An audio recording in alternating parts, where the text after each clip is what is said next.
नमस्कार दोस्तों, चलिए समय हो चला बिहार के सभी 38 जिलों की आज की ताजा बड़ी महत्वपूर्ण खबरों को जानने का, उनसे अपडेट होने का। पर वीडियो को लाइक कमेंट जरूर करें और साथ ही ये भी बताएं कि हमारी वीडियो को बिहार के किस जिले शहर या गांव से देख रहे हो। बिहार में फिर से सक्रिय हुआ मानसून। मौसम विभाग ने पूर्णिया, अररिया और किशनगंज में भारी बारिश की चेतावनी जारी की है। पटना में 30 से 40 किलो प्रति घंटे की रफ्तार से हवा भी चलने की संभावना है। पूर्णिया में बिहार को कई प्रयोग देंगे पीएम मोदी। प्रधानमंत्री नरेंद्र मोदी बिहार 15 सितंबर को पूर्णिया जनसभा करेंगे। इसी दौरान पूर्णिया एयरपोर्ट का भी उद्घाटन करेंगे। इसी के साथ ही नई वंदे भारत एक्सप्रेस ट्रेन और रेलवे लाइन का भी शुभारंभ करेंगे। प्रधानमंत्री किसान सम्मान निधि योजना के तहत आर्थिक मदद लेने वाले किसानों को केंद्र सरकार ने चेतावनी जारी की है। कृषि और किसान कल्याण मंत्रालय ने किसानों को सोशल मीडिया और अन्य प्लेटफॉर्म पर फैल रहे फर्जी मैसेज लिंक से सावधान रहने को कहा। साइबर ठग, फर्जी मैसेज किसान सम्मान निधि की किस चेक या अतिरिक्त लाभ का लालच देकर किसानों के बैंक खाते से जुड़ी निजी जानकारी मांगते हैं, फिर चुराए गए पर्सनल डाटा से किसानों के साथ ठगी करते हैं। माता माँ होती है तेजस्वी यादव ने पीएम मोदी पर पलटवार किया। आरजेडी नेता तेजस्वी यादव ने हाल ही में हुई पार्टी की बैठक के बाद मीडिया से बातचीत की। प्रधानमंत्री नरेंद्र मोदी पर हमला बोला। तेजस्वी यादव ने कहा कि माँ तो माँ होती है और किसी की माँ तो माँ होती है। बहन या बेटी के लिए आ शब्द नहीं बोलना चाहिए। बिहार में राशन कार्ड धारकों की बड़ी चिंता। पटना खगड़िया जिले में ई-केवाईसी में लापरवाही बरतने वाले 40,547 उपभोक्ताओं के राशन कार्ड में 3 महीने के लिए निलंबित कर दिए गए हैं। खाद्य एवं रसाद संयोजित और आदेश पर यह सख्ती की गई है। राशन प्राप्त करने के लिए उपभोक्ता को डीलर के पास ई पास मशीन के बायोमेट्रिक सत्यापन कराना अनिवार्य है। सत्यापन के बाद ही राशन मिलेगा, अन्यथा राशन कार्ड निरस्त कर दिया जाएगा। प्रधानमंत्री नरेंद्र मोदी ने वीडियो कॉन्फ्रेंसिंग के जरिए बिहार राज्य जीविका निधि शाखा सहकारी संघ लिमिटेड का शुभारंभ किया। इसी मौके पर उन्होंने संस्था के बैंक खाते में 105 करोड़ रुपए का फंड ट्रांसफर किया। बता दें कि इसी पहल के तहत ग्रामीण महिलाओं को सस्ती ब्याज दरों पर लोन मुहैया कराया जाएगा। इसी पहल से राज्य में महिलाओं को उद्यमिता को बढ़ावा मिलेगा और वे आत्मनिर्भर बन सकेंगी। मुख्यमंत्री कन्या उद्यान के लिए आवेदन करने से पूर्व आधार कार्ड में गड़बड़ी को दूर करने के लिए आधार केंद्रों पर भीड़ उमड़ रही है। पुरानी बाजार स्थित आधार सेवा केंद्र पर सुबह से ही लंबी कतारें लगाई जा। केंद्र खुलने से पहले ही लोग कतार में खड़े हो जा रहे हैं। लोगों की यह भीड़ देर शाम तक देखी जा रही। भीड़ को नियंत्रित करने एवं लोगों की सुविधा को लेकर सेवा केंद्र पर ऑपरेशन मैनेजर विजय कुमार गुप्ता ने एवं अन्य कर्मी पसीना बहा रहे हैं। पटना मेट्रो का ट्रेल रन आज से शुरू, पीएम मोदी करेंगे उद्घाटन। पटना मेट्रो परियोजना में एक बड़ी उपलब्धि आई है। मेट्रो डिपो का परिचालन शुरू होने जा रहा है, जिसके लिए पूरी तैयारी हो चुकी है। पहले डिपो और फिर आईएसबीटी के भूतनाथ स्टेशन तक ट्रेल होगा। पटना मेट्रो के red line new Pataliputra bus terminal को 0 मिसाइल में जोड़ेगी। मेट्रो सुबह 5 बजे से रात 11 बजे तक चलने की उम्मीद है। बिहार सरकार द्वारा महिलाओं को रोजगार शुरू करने के लिए आर्थिक मदद की जा रही है। मुख्यमंत्री महिला रोजगार योजना की घोषणा की गई थी। सरकार ने उसके लिए नियम और गाइडलाइंस जारी कर दी गई है। ग्रामीण विकास विभाग की गाइडलाइंस में कहा गया है कि सीएम महिला रोजगार योजना का लाभ लेने के लिए औरतों को जीविका सहायता समूह SHG से जोड़ना होगा। बिहार में औरतें नीतीश की कोर वोट मानी जाती हैं। गया जी में आज मुख्यमंत्री नीतीश कुमार पहुंचे। सीएम के पहुंचते ही सीएम नीतीश जिंदाबाद और विकास पुरुष जिंदाबाद के नारे लगे।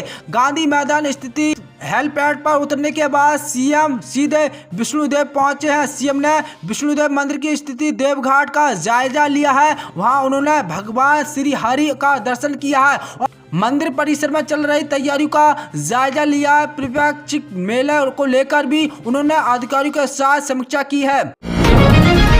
आंगनवाड़ी और प्राथमिक विद्यालय, मोदी सरकार ने जारी किए दिशा निर्देश। केंद्र सरकार ने प्राथमिक विद्यालय के साथ ही आंगनवाड़ी केंद्र को स्थापना करने के लिए नए दिशा निर्देश जारी किए। इन्हें उद्देश्य के प्रारंभिक बचपन की देखभाल और शिक्षा को मजबूत करना है। बिहार कैबिनेट ने 49 एजेंटों पर लगी मोहर, 3200 नए पदों को मिली मंजूरी। होमगार्ड का भत्ता 33,000 रुपये। बिहार में चुनाव से पहले सरकार ने अलग अलग विभागों में 3200 नए पदों को मंजूरी दिया। इसी पर जल्द ही वैकेंसी निकाली जाएंगी। राज्य के 30,000 होमगार्ड जवानों को डेली भत्ता 1121 रुपये किया गया है। पहले होमगार्ड के डेली भत्ता 774 रुपये था, जिसके बाद अब 1121 रुपये कर दिया गया है। यानी पहले एक महीने में 23,220 रुपये मिलते थे, जो अब बढ़कर 33,630 रुपये हो गया है। बिहार विधानसभा चुनाव 2025 के लिए भारतीय जनता पार्टी बीजेपी के दिल्ली में बुधवार को अहम बैठक की है। केंद्रीय गृह मंत्री अमित शाह की अध्यक्षता में हुई इसी मीटिंग में आगामी चुनाव की रणनीति पर चर्चा हुई। यह तय किया गया है कि एनडीए सीट से बंटवारे में पहले भाजपा टिकट पर मंथन करेगी। इसके बाद अलग अलग सीटों पर संभावित उम्मीदवार की सूची बनाई जाएगी। भारतीय जीवन बीमा निगम LIC के निवेश में वाली non banking financial company NBFC फाइनलों के डिजिटल कैश शेयरों में आज बड़ी उछाल लगाई गई है। इसके शेयर बाजार बुधवार को 8% से ज़्यादा बढ़ोतरी हासिल की गई है। बॉम्बे स्टॉक एक्सचेंज BSE पर बैलेंस डिजिटल के शेयर 8.2% चढ़कर 33.50 रुपये लेवल पर पहुंच गया है। ये शेयर बाजार में लगातार तीसरे दिन उछाल दर्ज की गई है। इसी दौरान 11% से ज़्यादा बढ़ोतरी हासिल की गई है। बिहार में शिक्षकों के लिए ट्रांसफर को लेकर नई सुविधा 5 सितंबर से खुलेंगे पोर्टल। बिहार में शिक्षकों के संस्थान के लिए ऑनलाइन आवेदन 5 सितंबर से 13 सितंबर तक लिए गए जाएंगे। शिक्षा मंत्री ने बताया कि बांका, जमुई और कैमूर में शिक्षकों की रिक्तियां अधिक हैं। सॉफ्टवेयर के माध्यम से 58,000 से शिक्षकों की इच्छिक स्थानांतरण हो चुका है और 25,000 से अधिक शिक्षकों का पारंपरिक स्थानांतरण हुआ है।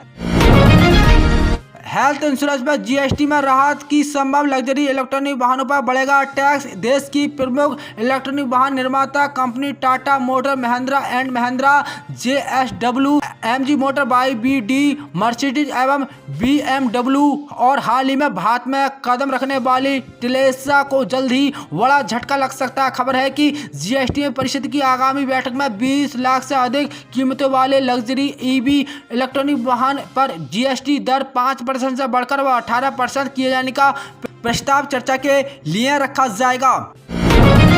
प्रधानमंत्री नरेंद्र मोदी की अध्यक्षता में आज केंद्रीय कैबिनेट की बैठक आयोजित की गई है। इसी बैठक में कई अहम फैसले पर केंद्रीय कैबिनेट ने मुहर लगा दी है, जिसमें मंत्रिमंडल ने देश के महत्वपूर्ण खनिजों पर रिहायशी बुकिंग को बढ़ावा देने के लिए 1500 करोड़ रुपए के प्रोत्साहन योजना को मंजूरी दी है। इसी योजना के वित्त वर्ष 2025-2026 में वित्त वर्ष 2030-2031 तक 6 वर्षों की अवधि के लिए लागू रखेगी। आधार कार्ड फर्जी है या नहीं, घर बैठे मोबाइल से पता कर सकते हैं। आधार कार्ड देश में पहचान पत्र के रूप में इस्तेमाल होता है। फर्जी आधार कार्ड की पहचान करना अब आसान है। UDI की वेबसाइट और आधार ऐप के जरिए आप मुफ्त में आधार वेरिफिकेशन कर सकते हैं। वेबसाइट पर आधार नंबर और कैप्चा कोड डाल वेरिफिकेशन किया जा सकता है। आधार कार्ड ऐप से QR कोड स्कैन कर भी आधार की सत्यापन जाँच की जा सकती है। अमेरिका के फ्लोरिडा में एक ट्रक के यूटर्न लेने के कारण 3 लोगों की जान चली गई थी। इसी मामले में भारतीय मूल हरिजिंदर सिंह को गिरफ्तार किया गया था। हरिजिंदर सिंह से जोड़कर सोशल मीडिया पर एक पोस्ट वायरल हो रहा है। इसी प्रधानमंत्री नरेंद्र मोदी की तस्वीर के साथ दावा किया जा रहा है कि केंद्र सरकार ने कहा है कि हरिजिंदर सिंह को 24 घंटे में भारत वापस लाया जा सकता है।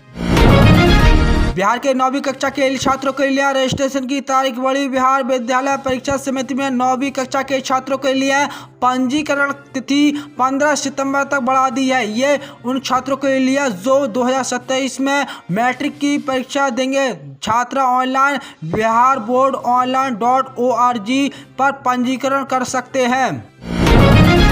बिहार के गरीब इंसान को अब महंगे इलाज के लिए अभाव में किसी भी अप्रिय घटना का शिकार नहीं होना पड़ेगा, क्योंकि प्रधानमंत्री नरेंद्र मोदी की ड्रीम प्रोजेक्ट का आयुष्मान योजना को पूरा करने के लिए स्वास्थ्य विभाग के कर्मचारी लगे हुए हैं। इसी बात की जानकारी civil surgeon doctor AK Chaudhary ने दी है। उन्होंने बताया कि समस्तीपुर जिले में 70 साल से अधिक की उम्र के सभी बुजुर्गों के लिए आयुष्मान कार्ड बनाने का काम शुरू हो गया है। इसी काम को पूरे करने के लिए 10 दिसंबर तक डेडलाइन तय की गई है।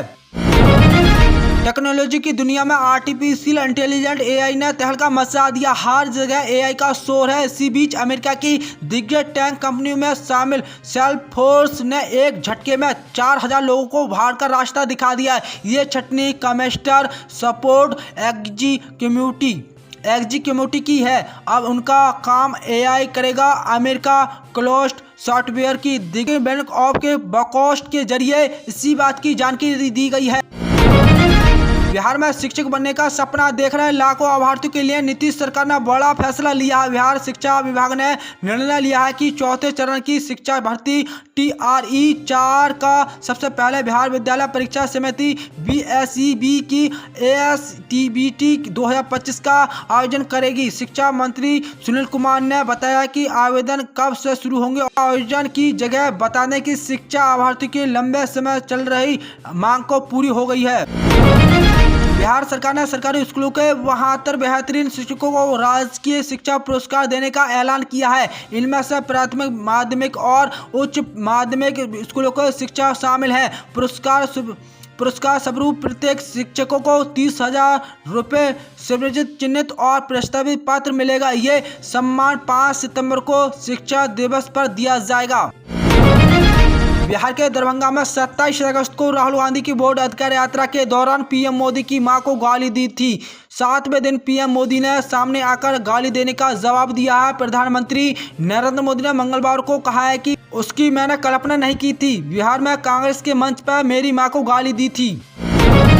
पटना में बुधवार को उर्दू बंगाल TET के अभ्यर्थियों ने JDU कार्यालय का घेराव कर जोरदार प्रदर्शन किया। प्रदर्शनकारियों का कहना है कि वे पिछले 10 साल से रिजल्ट जारी होने का इंतजार कर रहे हैं, लेकिन अब तक उन्होंने केवल आश्वासन नहीं मिला है। प्रदर्शनकारियों का हाथ में जहर की शीशी लेकर पहुंचे हैं। इनका कहना है कि अगर हमारी मांग नहीं मानी तो जन स्वराज के संस्थापक प्रशांत किशोर ने बिहार विधानसभा चुनाव में 2 सीटों पर चुनाव लड़ सकते हैं। बुधवार को प्रशांत किशोर ने बिहार तक चैनल तक बातचीत के दौरान इसका संकेत दिया है। उन्होंने कहा कि मैं लोगों से कहता आया हूं कि चुनाव 2 ही जगहों से लड़ना चाहिए, पहले जन्मभूमि और दूसरी जगह कर्मभूमि।